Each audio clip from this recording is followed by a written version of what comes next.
uma câmera de segurança ajudou na localização do suspeito de matar os ex-sogros em Campinas. Este homem que vocês vão ver é o Jefferson. Tá aí, ó. Ele conheceu a Larissa em 2018. Era um relacionamento marcado por brigas, violência por parte dele. A Larissa decidiu fazer o quê? Ei, vou ficar sofrendo? Eu não. Ei, não quero mais você. É desse jeito. E ela fez certo. Ela falou, olha, eu vou acabar com isso agora, né? Porque ela tinha medo do futuro. Mas coitada, ela começou um novo relacionamento. O Jefferson ficou furioso. E aí, o primeiro capítulo dessa história terrível foi um plano de vingança. Ele assassinou o novo namorado da ex e fugiu. O julgamento foi e o Jefferson acompanhava as notícias de longe, escondido. Ameaçou Larissa e disse, se eu for condenado, você vai pagar caro por isso. Olha aí, você vai pagar caro. 7 anos depois, o Jefferson foi condenado a 15 anos de prisão por homicídio. E aí entra o segundo capítulo do plano de vingança dele. O Jefferson entrou na casa da Larissa, ela não estava lá, mas a família estava. Primeiro, ele atirou na cabeça do filho da Larissa, gente. Que homem monstro, que monstro que é esse? Um menino de 10 anos. Ele luta pela vida no hospital. Depois de entrar na casa, ele baleou o ex-cunhado de 19 anos e matou os pais da Larissa. O seu Salvador, de 76 anos, a dona Maria, de 56. Agora, eu vou deixar os detalhes para vocês dessa prisão do Jefferson em Alagoas. Ele foi preso. Olha onde ele estava, em Alagoas, muito rápido, né? A repórter Larissa Menezes, ela conta pra gente agora e atualiza o caso. Larissa.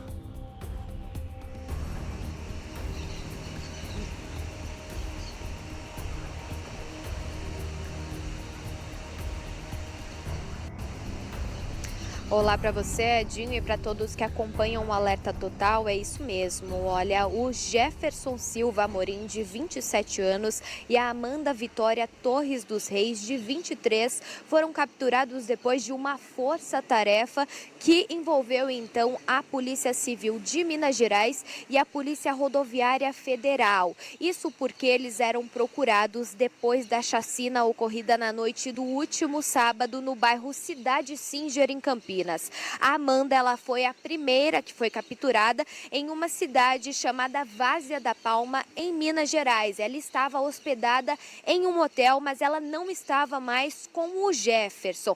O que aconteceu? Uma câmera de segurança em um pedágio numa rodovia de Minas Gerais acabou flagrando, então, e identificando o carro, um Celta preto, onde o casal estava fugindo. Então, esse casal usou esse carro, esse Celta preto, para fugir, e essa câmera de segurança acabou identificando esses dois e localizando a cidade para onde essa mulher, esse homem acabou indo. Só que depois de deixar a Amanda nessa cidade, esse homem, o Jefferson, ele acabou indo em direção a Alagoas. Então, ele seguiu viagem sozinho em direção ao nordeste do nosso país. E ele foi interceptado pela Polícia Rodoviária Federal na BR-423, em Delmiro Gouveia, no estado do Alagoas. Isso, gente, a mais de 2.200 quilômetros do local do crime.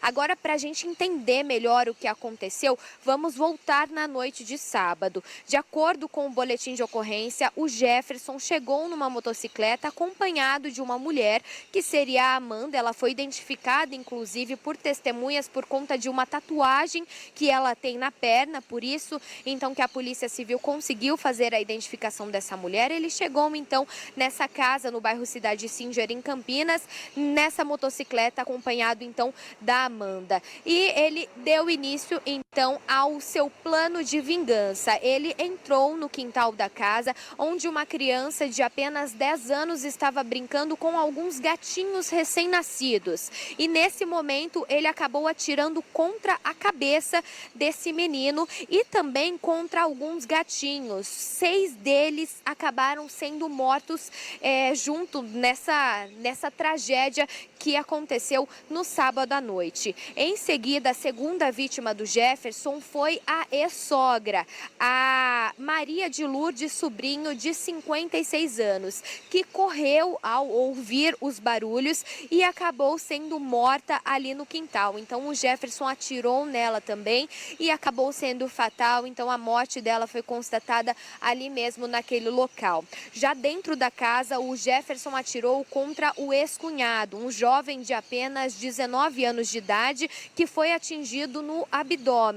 Ele foi para o hospital, mas ele não corre risco de vida. Então, o menino de 10 anos, ele também foi encaminhado ao hospital. Ele está com uma bala alojada na cabeça e ele é considerado grave. Então, o estado dele é considerado grave. Ele ainda está internado, então, na UTI. Mas depois que o Jefferson vitimiza o ex-cunhado na sala de casa, ele vai até o quarto onde o ex-sogro, Salvador Ferreira dos Santos, de 76 anos, está deitado, está ali, e ele acaba atirando e matando também o ex-sogro. Então foram duas vítimas fatais nessa história, essa mulher de 56 anos e o ex-sogro de 76. Tudo isso por conta de uma vingança que ele tinha planejado contra a Larissa. Uma outra mulher também estava na casa, mas ela conseguiu fugir antes mesmo de ser percebida pelo Jefferson, de ser atingida pelos disparos efetuados por ele. Então foi a única vítima aí que se salvou sem nenhum arranhão.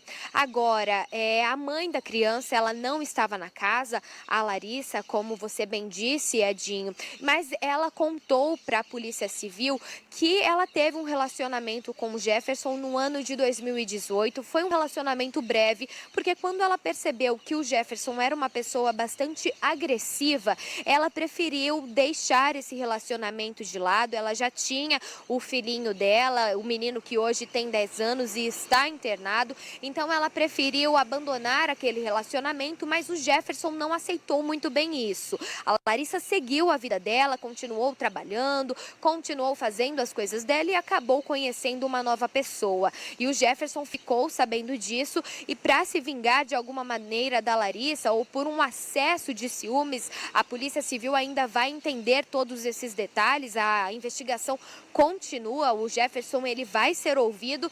Ele acabou matando então esse companheiro da ex-esposa dele com disparos também. Então esse rapaz ele foi assassinado já ainda em 2018. Então ele disse, inclusive, ele ameaçou a Larissa na época que se ela denunciasse, se ela contasse para a polícia que foi ele, que ele se vingaria. E dito e feito, 7 anos depois, saiu a condenação do Jefferson por conta desse homicídio, mais precisamente em setembro desse ano. Então Jefferson procurou a Larissa e mais uma vez ele disse que ele se vingaria dela, e foi o que ele fez na noite deste sábado. Agora, a Amanda, ela entra como cúmplice nessa história toda, porque ela estava junto com o Jefferson quando ele cometeu esses crimes, e ele vai ser julgado agora, ele vai ser acusado agora por feminicídio, por homicídio por motivo fútil e também por tentativa de homicídio. E agora a segunda Delegacia de Defesa da Mulher de Campinas segue investigando esse caso para obter todos os detalhes desse caso. Como eu disse, ainda precisam de algumas respostas, então é isso que a polícia agora vai encontrar. Mas a Maria e o Salvador foram as vítimas desse caso e a gente se solidariza, é claro, com a dor da Larissa, que agora perdeu os pais, e fica aí a preocupação com o filhinho de apenas 10 anos para saber se ele vai sair bem dessa, e é o que a gente torce e é o que a gente espera que aconteça. Eu volto com você no estúdio, Adinho. Obrigado, Larissa Menezes. É muito triste, gente, noticiar uma coisa dessa. E eu sempre falo que as ameaças, elas devem ser levadas a sério, sim. Qualquer ameaça, principalmente de ex. Olha o que ele fez. Se eu for condenado, vou matar você. Ele foi condenado, ele voltou e praticamente tentou assassinar a família toda dela. Olha a cara dele. Agora vamos ver se ele vai dar de bonzão lá dentro da cadeia.